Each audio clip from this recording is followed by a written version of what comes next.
guys, Hogan here, and today we're looking at this week's positive wellbeing practice, and the thing we're looking at today is acts of kindness. This comes under the relationships. So what we're going to need you guys to grab is a pen and paper, and before we get into it, we actually want to focus on this PERMA element, which is relationships and also a bit of positive emotions.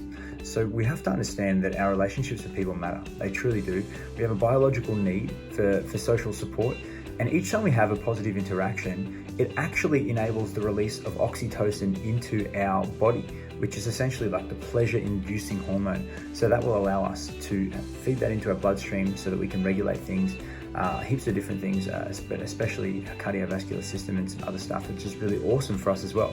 So what we're going to do for this week's positive wellbeing practice, we're actually going to get a pen and paper, and we're going to just quickly write down, spending a few moments thinking of some of the things that we can do today that will enable us to, do something good for somebody else.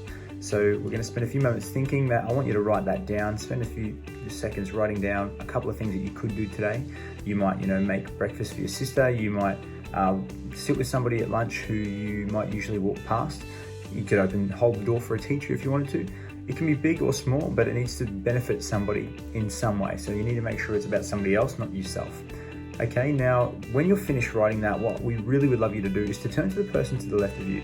If you don't have anyone, make sure that you've got a pair, okay? And we're going to turn to somebody, and we're simply going to let them know and make sure that they can keep us accountable to completing that one task today.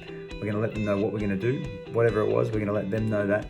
And then tomorrow or next time you guys get into groups, I'd love you to share with that person or keep them accountable to what they said they were going to do. Now, make sure that you understand that we're focusing on kindness, so it's actually acting with other people. Remembering there's no such thing as a small act of kindness, because kindness, as we all know, every act of kindness, it creates a ripple with no logical end. And that's what Scott Adams says. That's what we're really passionate about as well here, is helping young people develop the understanding of how awesome kindness is.